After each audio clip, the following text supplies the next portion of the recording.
Vaticano-Israele. Il dissidio diplomatico che si logra. In questi giorni, in coincidenza con il secondo anniversario dell'11 ottobre 2023, data chiave per il conflitto fra Israele e Hamas, è esplosa una tensione aperta fra la Santa Sede e Tel Aviv. Il fronte dello scontro è una lunga intervista rilasciata ai media vaticani dal cardinale Pietro Parolin, segretario di Stato della Città del Vaticano, in cui egli ha denunciato con parole forti la situazione a Gaza, criticando la risposta militare israeliana e chiedendo che i palestinesi siano posti parte attiva nei negoziati di pace. Israele ha reagito con durezza. L'ambasciata presso la Santa Sede ha diffuso una nota in cui si afferma che l'intervista rischia di minare gli sforzi per porre fine alla guerra a Gaza e contrastare il crescente antisemitismo, sottolineando che Parolin avrebbe trascurato il rifiuto continuo di Hamas di rilasciare gli ostaggi e che egli usa un'equivalenza morale laddove non è pertinente. In risposta, il Papa Leone XIV ha preso una posizione diplomatica precisa.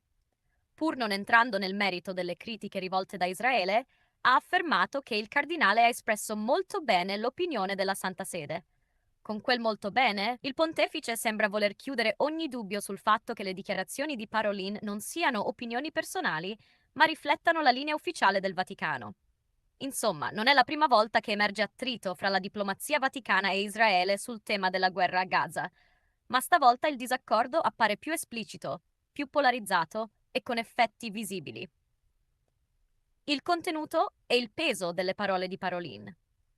Per capire perché questa crisi ha preso fuoco, serve guardare da vicino cosa ha detto Parolin. Nel suo intervento ha qualificato l'attacco del 7 ottobre 2023 da parte di Hamas come un evento disumano e indegno. Ha usato il termine massacro. Tuttavia, ha aggiunto che anche la risposta israeliana ha superato i limiti del diritto internazionale, definendola devastante, tragica, parlando di carneficina e di vittime civili trattate come danni collaterali. Una delle frasi più pericolose, dal punto di vista diplomatico, è questa. È inaccettabile e ingiustificabile ridurre le persone umane a mere vittime collaterali. Parolin invita a riflettere. Non basta che la comunità internazionale dica che certi atti sono inaccettabili, se poi consente che avvengano. Egli chiede che ogni atto militare rispetti i principi della proporzionalità e che non si consideri Gaza una zona di esclusione delle regole umanitarie. Parolin non ignora le responsabilità di Hamas. Ha ribadito che l'attacco terroristico del 7 ottobre è stato disumano e indifendibile. Ma il suo punto è che l'autodifesa legittima non può cancellare i diritti umani dei civili, né giustificare il diritto alla distruzione della popolazione inerme. Infine, Parolin segnala che la Santa Sede riconosce da tempo lo Stato palestinese, invita a un percorso a due popoli e due Stati, e ritiene che la pace duratura passi dall'inclusione dei palestinesi nelle decisioni sul proprio futuro. In altri termini, Parolin sta chiedendo non solo che si fermi il massacro, ma che si ripensi quali atti sono considerabili convenzionali e legittimi in guerra e che si modifichi il paradigma diplomatico che spesso esclude i palestinesi da parte attiva. Il punto di vista di Anna Foa tra storia, memoria e responsabilità. In parallelo al dibattito diplomatico, l'intervista con la storica Anna Foa su Repubblica offre una lente critico-morale. Foa, voce autorevole della cultura italiana e della comunità ebraica, definisce il 7 ottobre come un massacro equiparabile, almeno per gravità simbolica, al dramma di Gaza nelle settimane successive. Parole nette le sue, che scuotono le reticenze di chi tende a smussare i termini della condanna. Foa spinge verso un richiamo alla responsabilità collettiva. Non basta reagire, bisogna anche interrogarsi su chi, materialmente e moralmente, permette che spariscano le vittime civili nel calcolo strategico. Dalla sua prospettiva, riconoscere l'aggressione, denunciare il massacro, significa impedire che la memoria si smarrisca e che si creino eguaglianze morali tra oppressor e oppresso. L'intervento di Foa si inserisce, non in modo accidentale, in un contesto dove l'ebraismo italiano è chiamato a mettere in tensione la tradizionale solidarietà con Israele, spingendo verso un tema scomodo, la critica interna, la necessità di coniugare identità storica e verità morale.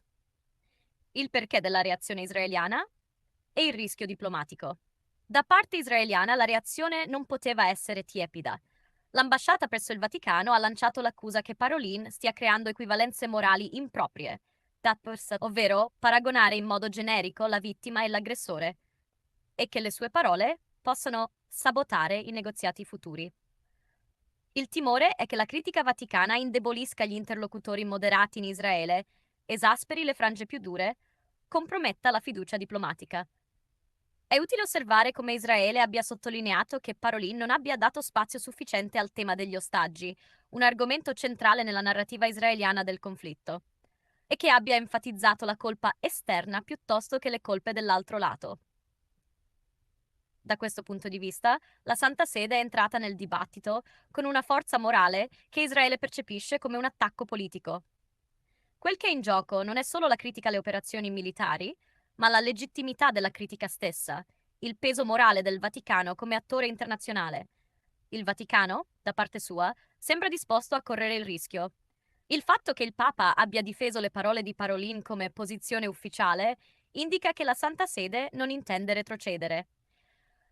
È una scelta. Entrare in uno spazio pubblico, non trattare tutto dietro le quinte.